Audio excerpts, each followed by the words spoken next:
सुप्रभात प्यारे बच्चों कैसे हो आप। बेटा अभी थोड़े दिन पहले हमने आपके व्याकरण से पाठ 1 भाषा लिपि और व्याकरण और पाठ 2 वर्ण और उसकी वर्णमाला किया था। आज की हमारी वीडियो में हम करेंगे पाठ 3। पाठ 3 हमारा क्या है, शब्द विचार। लेकिन उससे पहले मैं आपसे कहना चाहूंगी कि मेरी इस वीडियो को लाइक करें, शेयर करें और सब्सक्राइब करें, जिससे कि मेरी आगे की सारी नोटिफिकेशन आपको मिलती रहे। और बेटे कोई भी दिक्कत परेशानी हो तो आप मेरे कमेंट बॉक्स में जाकर अपना नाम, रोल नंबर और सेक्शन जरूर लिखें, ठीक है बच्चों। और मैं पूरी कोशिश करूंगी कि मैं आपके सभी प्रश्नों के उत्तर जल्द से जल्द दे सकूं। आइए आपकी हिंदी की कक्षा में चलते हैं। शब्द विचार देखिए, शब्द विचार बेटे शब्द क्या है। देखिए, वर्णों के सार्थक समूह को, सार्थक होता है कि उसका कोई मीनिंग होता है। उस वर्ण, जब वर्ण मिल जाते हैं उन वर्णों का एक जो सार्थक समूह होता है, यानी कि मीनिंगफुल, जो अर्थपूर्ण हो, सार्थक समूह को शब्द कहते हैं। जैसे ये देखिए, ये वर्ण है सब, क, अ, म, अ, ल, अ। ये आपने सब वर्ण विच्छेद में किया था, तो ये क्या बन गया, कमल। क्या बन गया, ये कमल। यह शब्द एक विशेष अर्थ को बता रहा है। अब कमल बन गया तो ये एक विशेष अर्थ को बता रहा है कि कमल, कमल का फूल जो होता है। सभी शब्द वर्णों से बनते हैं। प्रत्येक शब्द का विशेष अर्थ होता है।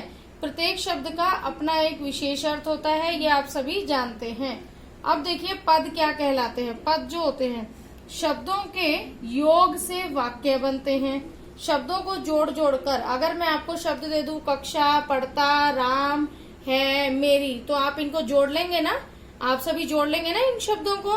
तो इन शब्दों से क्या है, एक वाक्य बनता है।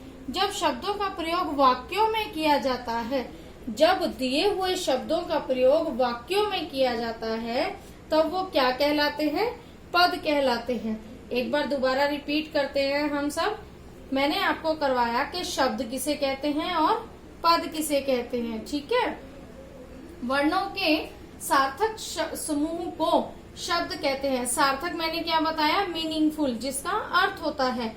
जैसे क, अ, म, अ, ल, अ, कमल। कमल का मीनिंग है ना, कमल का फूल, ठीक है। और कमल नाम भी होता है, ठीक है। यह शब्द एक विशेष अर्थ को बता रहा है। सभी शब्द वर्णों से बनते हैं, ये आप सभी को पता है। प्रत्येक शब्द का विशेष अर्थ होता है। प्रत्येक शब्द जो होता है उसका विशेष अर्थ होता है। शब्दों के योग से वाक्य बनते हैं। मैंने आपको बताया ना कि अगर मैं आपको कुछ शब्द दे दूं तो आप वाक्य बना देंगे। ठीक वैसे ही जब शब्दों का प्रयोग वाक्यों में किया जाता है, जब दिए हुए उन शब्दों का प्रयोग वाक्य में किया जाता है, तब वो क्या कहलाते हैं, पद कहलाते हैं। ठीक है बच्चों, मुझे उम्मीद है कि आपको समझ में आ रहा होगा। उसके बाद आ जाइए शब्दों का वर्गीकरण, यानी कि शब्दों के भेद, ठीक है। शब्दों के भेद हैं, 4 प्रकार के भेद हैं ये।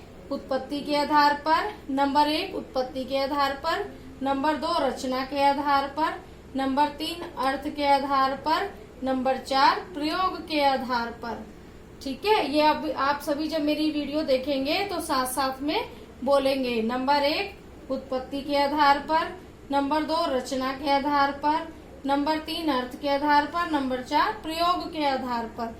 तो आज हम हमारी इस वीडियो में करेंगे सिर्फ केवल उत्पत्ति के आधार पर। उत्पत्ति के आधार पर आगे कितने भेद हैं देखिए, तत्सम, तद्भव, देशज, विदेशी और संकर। तत्सम, तद्भव, देशज, विदेशी और संकर शब्दों के भेद बताए मैंने आपको 4 प्रकार के। उसमें से उत्पत्ति के आधार के ये भेद हैं। देखिए थोड़ा सा आज इसको करते हैं हम। तत्सम शब्द, देखिए बेटे, तत् है संस्कृत का शब्द। तत् का मतलब होता है उसके, और सम का मतलब होता है समान, यानी कि उसके समान। किसके समान, संस्कृत भाषा जो है हमारी पहली भाषा है, संस्कृत पहले आई है, ठीक है, यानी कि उसके समान। देखिए वे शब्द जो संस्कृत से ज्यों के त्यों हिंदी में आ गए, वे शब्द जो संस्कृत से यानी कि उसके समान हो गए ना, संस्कृत के समान, ज्यों के त्यों हिंदी में आ गए, तत्सम शब्द कहलाते हैं। जैसे हस्त, हस्त का मतलब क्या होता है? हाथ। मस्तक का मतलब माथा। संस्कृत से ज्यों के त्यों हिंदी में, कहीं कहीं हम हिंदी में हाथ लिख देते हैं, कहीं कहीं हम हिंदी में हस्त भी लिख देते हैं, ठीक है। उसके बाद है तद्भव। तद का मतलब होता है उससे, और भव का मतलब होना, यानी कि उससे होना, संस्कृत से हिंदी में प्रयोग होना। जो शब्द संस्कृत से बदलकर, उसमें था कि संस्कृत से हिंदी में ज्यों के त्यों आ गए हैं, कोई चेंज नहीं हुआ। इसमें है कि संस्कृत से बदलकर हिंदी में आ गए हैं, वो क्या कहलाते हैं? तद्भव शब्द कहलाते हैं। जैसे गौ गाय हो गया, हस्त हाथ हो गया, ठीक है।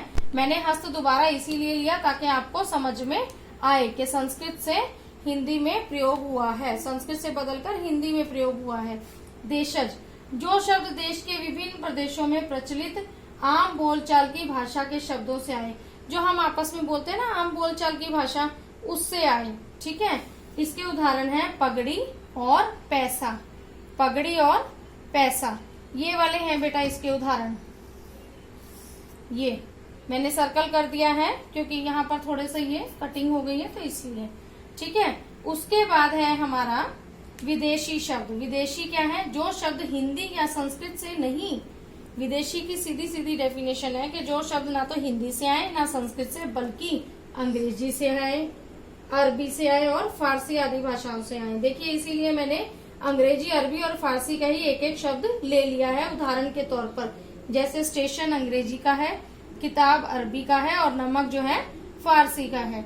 बच्चों आपको समझ में आ गया? ये मैंने आपको बताया शब्द की परिभाषा, पद की परिभाषा, शब्दों का वर्गीकरण यानी कि उसके भेद, और उत्पत्ति के आधार पर तत्सम, तद्भव, देशी, देशज, विदेशी और संकर शब्द, ठीक है। संकर शब्द, संकर शब्द वो शब्द हैं जो, संकर शब्द वो शब्द कहलाते हैं जो हमारी दो भाषाओं को जोड़कर लिखे जाते हैं। संकर शब्द कौन से शब्द हैं?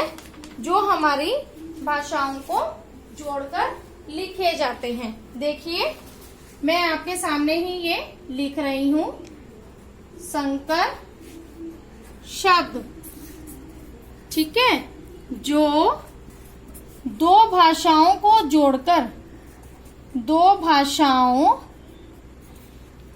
को जोड़कर बनाए जाते हैं। ये थोड़ा अलग से था इसीलिए मैंने ऐसे किया है, जोड़कर बनाए जाते हैं, ठीक है।